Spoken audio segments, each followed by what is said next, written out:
Welcome to Behavior Matters, the podcast where we stop managing dogs and start listening to them. I'm your host, Adia Shanee, and around here, we don't sugarcoat. We speak truth, we lead with clarity, and we step into real guardianship. Behavior Matters is about understanding behavior, of course, honoring connection, and meeting the needs of the modern day dog. Because I'm sure we can agree, today's dogs aren't just pets, they're family, and they deserve better. So let's get into it. So I didn't record last week for various reasons, and I almost didn't hit record again today. Not because I didn't have anything to say, but because what I have to say hurts. It's heavy and real and very uncomfortable. But that's exactly why it has to be said. Today I want to talk about something that's happening in homes, parks, and training centers every day, and we're calling it progress. But it's not, fellow guardians. I don't want to talk about tools. That conversation is happening every day. I want to talk about the damage behind what we're calling obedience. I want to talk about the dogs who look fine, but actually have gone completely silent. I want to talk about suppression. We're calling it obedience. We're calling it calm. We're calling it well-behaved. But what I see is absence. What I see is a dog whose soul has left the body. And so much of the good dog is truly breaking me. And you know I'm so fond of sharing my stories, and I want to tell you about a dog named Dakota.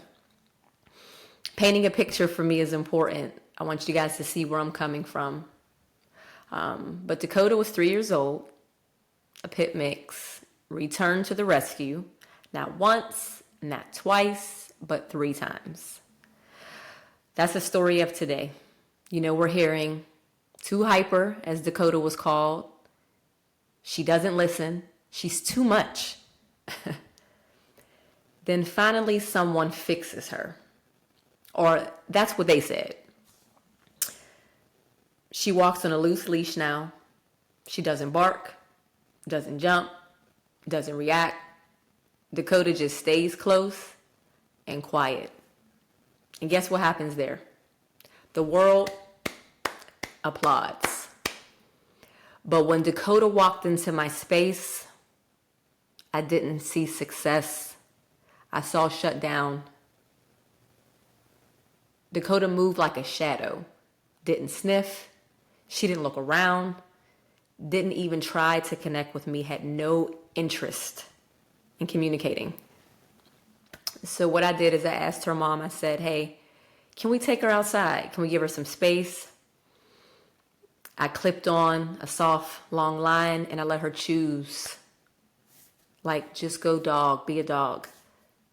But guess what? Dakota chose nothing. Not a single sniff, not a wag, not a moment of curiosity. Nothing piqued her interest. A moving car, another dog, nothing.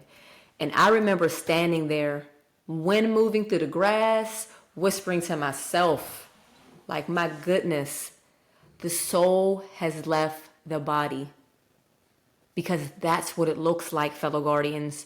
No, it's not peace. It's not clarity. It's not respect. It is literally just stillness born out of fear.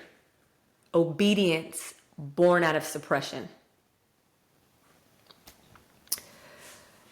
So let's talk about what suppression really is, because suppression is heavy in what they call raising a dog today, what they call dog training.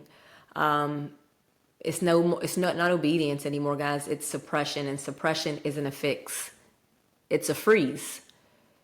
It's when a dog learns that every expression of themselves, every bark, every bounce, every attempt at communication comes with pain, pressure, or punishment.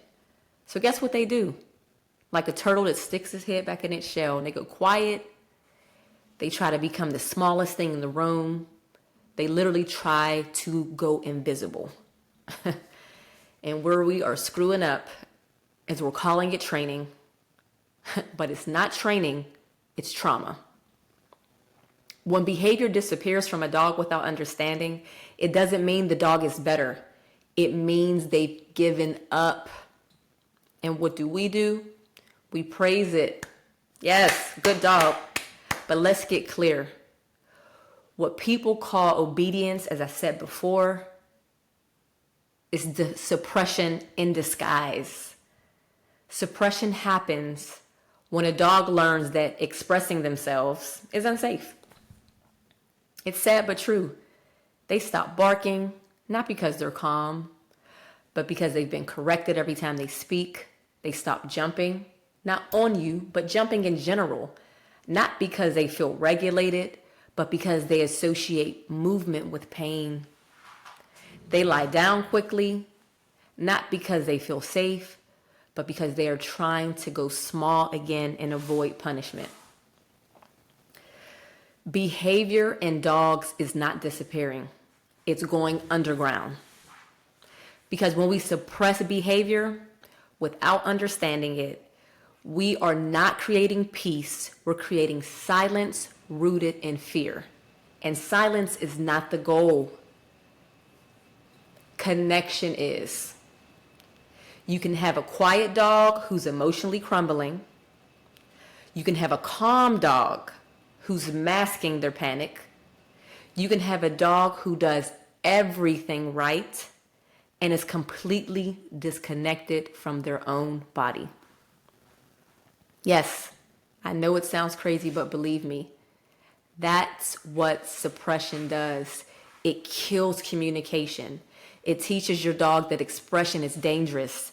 And over time, they stop showing up. They stop trying. They stop trusting. So you heard me mention earlier, kudos to the good dog. And this particular case, I'll never forget her.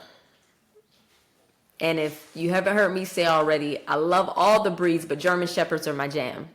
And this particular German Shepherd's name was Sable. Gorgeous girl, young, full of potential. Her guardians brought her to me because, again, too hyper, and she wouldn't listen. They already spent money on training twice. Board and train, e-collar, doubled it with a prong. E-collar and prong. So when I met Sable, she walked beside her guardian like a robot. No sniffing, no reacting, just nothing. At first glance, someone would say, wow, that is a well-trained dog. But when I knelt down to greet her, no tail wag, no curiosity, no response. Just like a blank stare, a frozen face, and eyes that just shut off. And in that moment, yet again, I knew this was not training. This was trauma. That dog had been taught, if I move, I get shocked. If I react, I'll get corrected. If I bark, I'll be punished. So she did what so many dogs do to survive. She went still. She shut down, and somewhere along the way, her soul left the room. Another dog. Let's just talk about another case. And I just say the cost of silence is just so sad. This particular dog's name was Toby. Big, beautiful golden mix. Had been labeled that monetizing term reactive. Again, go back to the trainers using e-collars, the leash pop. But in less than 2 months, they fixed Toby too. But when I met him, he was walking in the perfect heel position, calm, controlled, very, very quiet. But his eyes never met mine.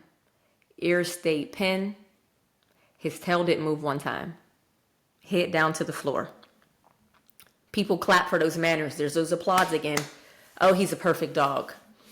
But I saw it clear as day. This was not regulation. This was not the good dog. It was resignation. Toby was still, but he wasn't connected. Obedient, but not safe. Silent, but not okay. And this ropes in, these stories rope in. And you're like, why are they coming to see you if they've been fixed? Because now they've shut down. They won't communicate. They won't play. Sometimes they won't eat. And so the parents come see me. And the part for me that really cuts deep is I want to talk to you about commercialized suppression. These parents coming to me, this is being done on purpose, I feel. It's not happening by accident. This is being taught, marketed, and sold. We've got commercial pet systems and corporate training chains literally promoting this kind of suppressed obedience. You walk into your local neighborhood Petco, PetSmart, or any big box pet store, and what do you see? You see choke chains, prong collars, e-collars, Halties.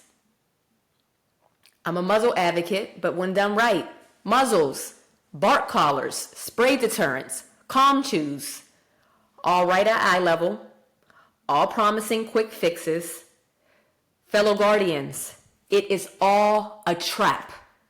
A marketing machine convincing guardians that behavior is bad and that a silent dog is a good one. All promoting and pushing the same message.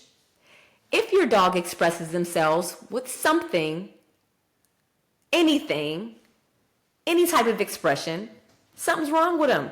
I need you to control it. They're not allowed to do that. Bark, growl, dig, chew. And families, well-meaning, exhausted, overwhelmed families, buy into it because the system tells them to. Because trainers with matching polos and walkie-talkies say it's normal.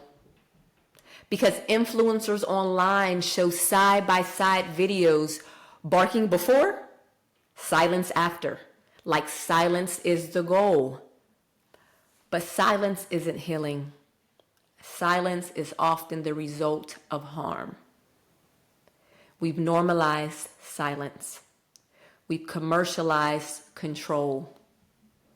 And the professionals pushing this stuff, many, if not all of them, don't have education, experience, or emotional intelligence to know the damage they're doing. But you know what? Some of them don't even care. They're making money, and in their eyes, they're fixing dogs. Their work sells fast. It works fast. It makes the dog look better, so it gets pushed. The narrative gets constantly pushed. Great marketing. And that's the portrayal. Because families trust these systems. They're encouraged by them. They think they're doing the right thing. They're not evil. They're uninformed. But the cost is paid by the dog every single day.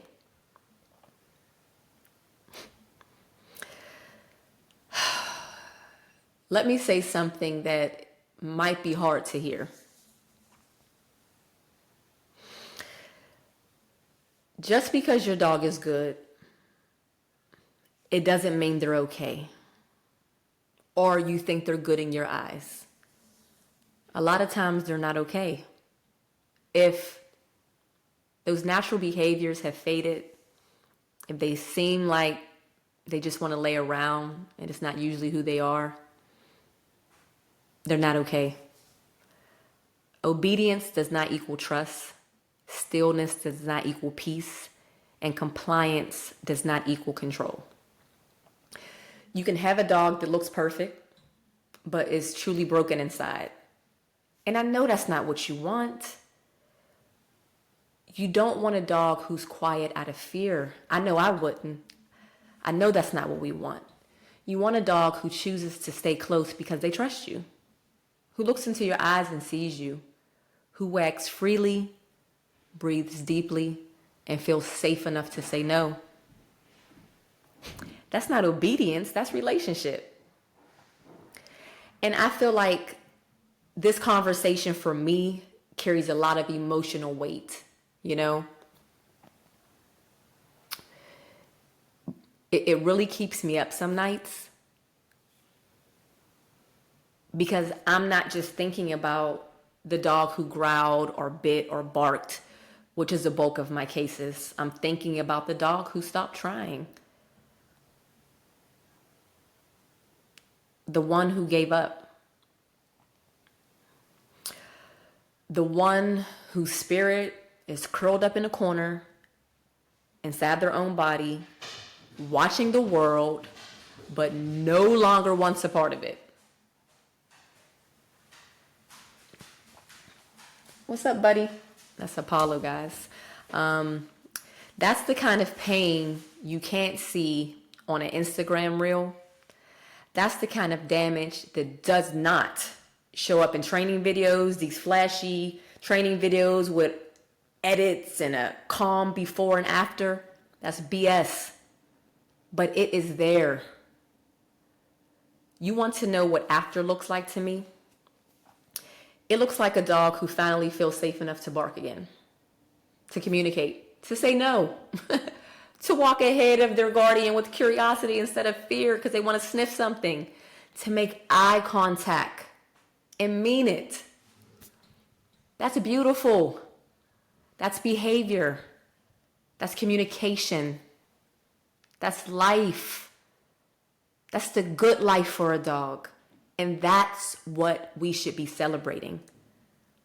Not them quiet and still and robotic. So I want to do a bit of reflecting just for a moment, if that's all right with you guys. And I want to ask you something. Not that you can answer me, but I still want to ask. Have you ever had a moment where your dog behaved perfectly, but it didn't feel right? Where they stayed still, stayed quiet, followed every cue, but something in your gut whispered, this isn't connection. This is something else. That's the moment that I want you to trust. That's your body noticing what your brain hasn't caught up to yet. I know we're talking a little science, but we know the difference between peace and paralysis. We just haven't been taught to apply that wisdom to dogs. We only apply it to ourselves. But fellow guardian, they are so similar to us. Start listening. Listen to your gut. Now, personal truth about me, I've made mistakes too. Many, many moons ago, I've used tools I now regret.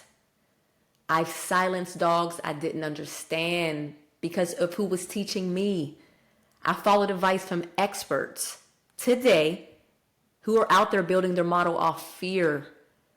And I carry that with me. But I also carry this mission because every dog I've silenced before deserves a voice now. When I didn't really dig into trauma, I thought what I was doing was good. I never shocked a dog, though I must say that. But every dog who was taught to disappear, not just by me, by anyone, deserves to be seen. And every guardian who's ever felt ashamed of getting it wrong deserves the chance to get it right. The guilted guardian is a thing. It really is. And it's okay to say, I want to do it differently. So you know how every week, I do a guardian reflection. And I want you to reflect on this. Do you think your dog is quiet or are they shut down? Are they obedient or are they afraid? Are they calm or have they stopped trying? And I want you to say it with honesty. Say it without guilt. Say it so you can finally see them clearly. Because when we suppress a dog's expression, we suppress their essence. And no living being deserves that. It's not about blame. It's about awakening.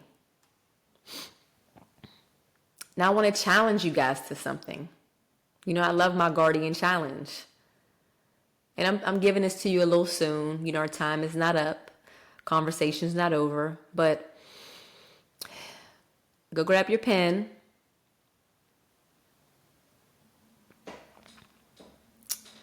This week, I want you to observe your canine without managing them. Don't correct. Don't use your trusty commands. I prefer the word cue, but don't command. Just watch. Just be still with them. I want you to think about and write this down for yourself. When do they hesitate? When do they pause before responding? When do they look at you with uncertainty instead of confidence?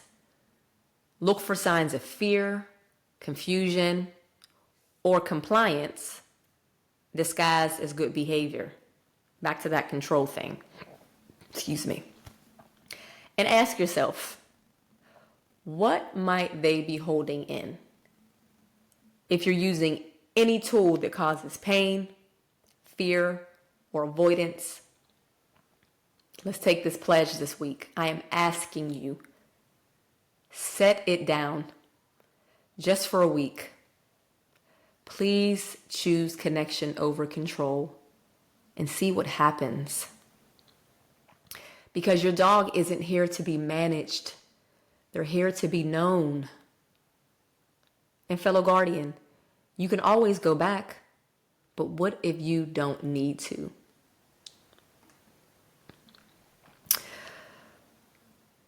I feel that we've talked about a lot so far. I feel personally, maybe you might not agree that it was pretty heavy, but I feel that we have to advocate better. You know, I was in a big box retailer, pet retailer the other day, and you know, you see so many people pushing around their carts or having their puppies fresh from a breeder or fresh from wherever, the shelter or rescue, and bringing them straight into that store. I want to set them up for success. You know, I'm going to go get collar or harness or, you know, new puppy parents. And it broke me down a bit mentally when I seen a young couple and, you know, a mixed breed. Maybe, I think I did ask, she was 12 weeks old. And guess what they were buying? A prong collar. The dog was tiny, maybe 8 pounds. I was floored that they even sell prong collars that small. I'm like floored. So much happens with the throat. It's such a sensitive area. Nothing should ever be put around their throats. When it comes to walking, they can, you know, put force or pain. It's just such a sensitive area. And I watched them fitting her for this prong collar. And, you know, inserted myself, just me being me. And I'm like, oh, you know, what's her name? And her name was Delilah. And so she's a cute little thing. You just get her. Yeah, we got her today. Okay. And can I ask why you're buying this collar? Well, isn't this the right collar? This is what I see trainers use on YouTube, Instagram. They say it makes them walk perfectly. And I say, well, has she walked for you at all yet? Have you, you just got her today. But they were honestly believing that this was your regular, normal, everyday walking tool. And I feel like tool that puts you in position to keep them safe and with you, with the leash. They thought this was the normal thing to do with a 12-week-old puppy. And I politely suggested, you may want to consider a back clip harness, something comfortable, something that won't chafe. so she can get used to something being around the body and you can protect her throat. And I was so thankful in that moment that they conversed with me, asked questions, and they listened. And when I made them more aware of what that prong collar could do and how it can be misinterpreted and miscommunicated to that dog because of what we think is right and we think we're helping them, they were appalled. They couldn't believe it. And I just encouraged them to connect with the dog in front of them. Don't allow these smoke and mirrors on social media and all these opinionated people to hinder your relationship with Delilah. You want one built off trust and respect, equaling that connection. And believe you me, I feel dog training is dead. Like obedience has become suppression. And those sits and stays and place and all those things like that, they will happen for you without you needing to control it and continuously correct it. Build the relationship first. And I just wanted to share that because it was really, it made me really happy to know that people really don't know how to be a guardian, where to start, and they're just being led by falsehoods, walking into a big box store with these falsehoods being placed right in their face, right at eye level, and they're being encouraged that it's okay. And that is what has to stop. It has to stop. So this wasn't an easy conversation, but I think it was a necessary one. But I want you guys to know, as guardians, you don't have to be perfect. I'm not. I'm far from it. You just have to be present, curious, open, willing to listen. Because behavior isn't the enemy. It's the invitation. But when we punish that invitation, we close the door on real guardianship. We close the door on trust.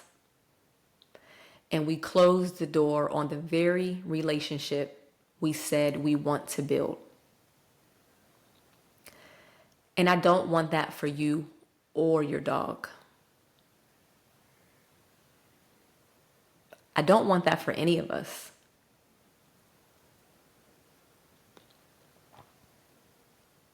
But here's the truth. It's not too late to open that door again. It's not too late to choose differently. It's not too late to repair, to reconnect, to reclaim your voice and theirs. Their nervous system needs a reboot. They need to regulate. A little bit of nature therapy or a whisper walk.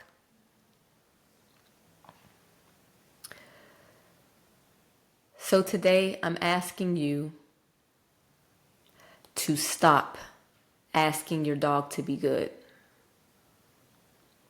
and start asking what it is that they really need.